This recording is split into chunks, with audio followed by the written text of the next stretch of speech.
guys. Okay, this is I'm batch making videos today, and I've done enough videos now that I'm feeling a little punchy, and I'm feeling just things are just flowing. And so I thought, even though this wasn't on my list to make, I thought right now would be perfect to talk about the hourly planner this year. This year, for the 2025 yearly planner, I have decided not to do the yearly planner. What's hilarious about that is I designed it. I did everything. I did the dated design, which is the hardest planner to do because of the stair-step tabs. I designed it. I painfully checked over the dates several times. I had my designer, Carla, make designs and paid for 2 different designs of the cover besides this fabric one. And I had them all photographed, which also cost money. So I did all the things to make the hourly planner with the full intention that I was going to come out with them. They have not been my best selling planner the last couple of years. I think there's several different reasons for that. I don't think the design has changed every time, which doesn't help. I haven't super focused on them. I haven't featured them a whole lot. So I think I just don't think they're where they need to be. So that is why when I did all this, I had to pull the plug last minute. I thought about doing a pre-order and everything, and I just, in my gut, I'm like, I have to not do it this year. I'm not going to do it this year. So I didn't. And that may make people sad who are hourly fans, and I'm so sorry. But I want to design it and get it to a place where it's going to be the design, for the most part, future forward. So I still want to do them at some point, or I still want to do them for next year, maybe even for the academic year, but I want to have it right. So let me show you what I had in mind, because I would love to hear what you think about it. Here is what I was going to only do before, I was only going to do the Swanky charcoal cover. I had originally had this. I actually had this moved to the back. So there's just going to be the Lotus logo, but Sprouted Planner was going to move back here. And then we had this on the spine.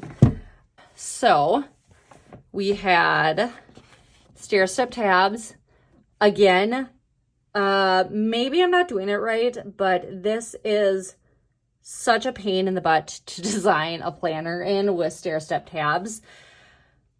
Again, could be doing it wrong, but when I'm delivering the final files to my manufacturer, you have to, okay, let me just show you. These pages up front are one size.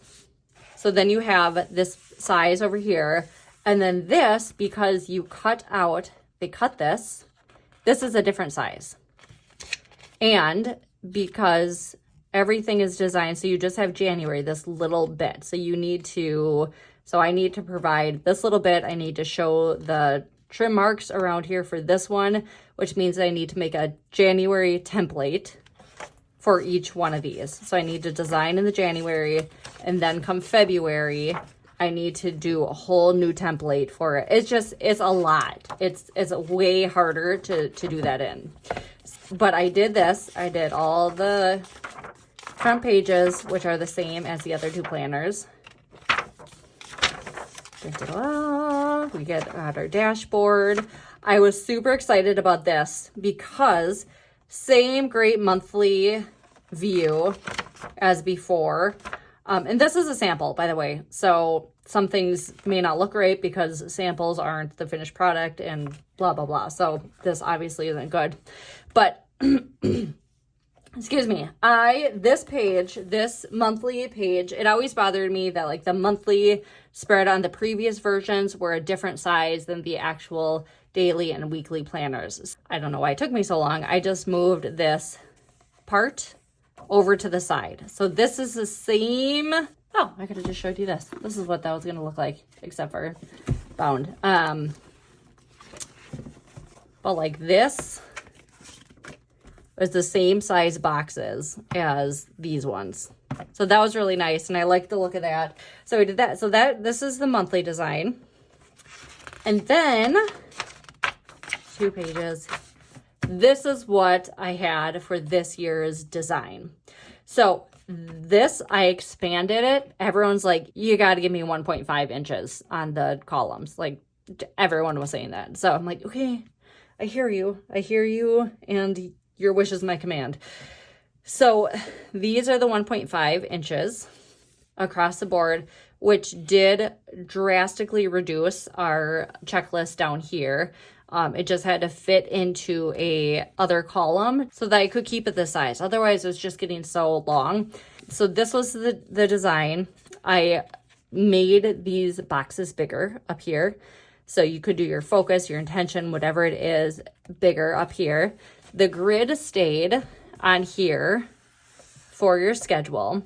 And then I removed the grid down here and I did 4 rows here. So you could do your top 3 for the day, your gratitude for the day, your your specific to-dos for the day. You could still have a space for, say, like a meal plan, whatever it is. So you could still have that here. And then there is still a little bit of piece, because I always try to have just like a little bit of notes piece. But the best I could do was just fit that right here, or you could just do a quick reflection on the week right here. And then there's also this up here. So these were 15 check boxes right here. And this is what I had. And I think this is pretty good, but I'm just not sure of it. And then to show you the reflection parts.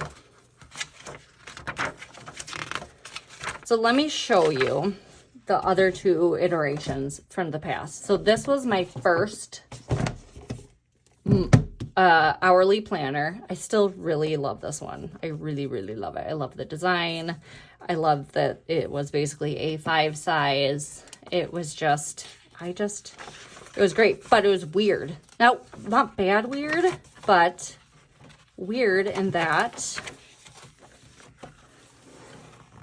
you had to turn it. You had to turn it. I gave it a try. I mean, it was an expensive experiment for sure, but you turned it over and you had your schedule up here, your kind of day specifics here, and then you had your to-dos down here, still blank space, and then a spot to write your reflections. I still really love this layout. It's super unique. I just don't, one, I wasn't at the growth point I was, so I didn't have a huge market. 2, I don't think people loved the idea of turning it. But this really, to me, I wanted to do something that married the daily and the weekly. And this was the baby. And I think this is the best representation for the baby of those 2 planners. So I'm still trying to figure out how to make a baby of the 2, but have it be this way. So that is really kind of my biggest goal of that. So this was the first iteration. The tabs were beautiful, just really beautiful grayscale. So this was the first hourly.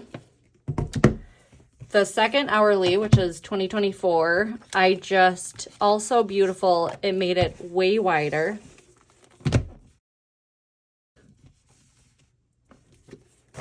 To accommodate the weekly spread. Oh, I wrote in that one. Okay, so we'll just do this one. I loved that I got Monday through Friday on one page here, and then weekends kind of separate, and I love that I still had a separate to-do list here. But that made it really wide. It was kind of a design challenge. These are not wide enough. I don't love that this took up so much of the page, where this one, this was the new design. I went from 6 to 8 versus 5 to 10. So that's how I created more length down here. And so I liked having that separate list over here. It feels like it took up so much space. And so this design, I can't say I'm most proud of it. Like, I am proud, but it felt incomplete when it went to print. So I listened to all the feedback. So I made these wider, but it just, again, it doesn't feel like the best in between of the 2 planners. And so I really want the best of both worlds of the 2. And I have to tell you, I'm sick of doing the stair tabs. I love them. I think they're gorgeous. I don't want to design those anymore that way. I think for the next round, I am going to just have this be no tabs. I'm either going to have no tabs whatsoever, because I still want it to be like book bound, or if you think like Passion Planner, like that, maybe kind of like more leather, faux leather cover. But I want it to be, when you're looking at it, that there's not this big spiral separating it. So I love this look. I have to play around with it to see. That is my reasoning. I don't want to keep coming up with different iterations every single year. Like I said, I don't think you want that either, beloved hourly folks. So if you have thoughts for me, whatever you have for me, I would love to hear it. But thank you for understanding my dilemma. And thank you for watching this rambling video. And so this has been the evolution of the hourly planner, and to be continued. And I can't wait to hear from you. Okay, thanks for watching, friends. Talk to you soon. Bye.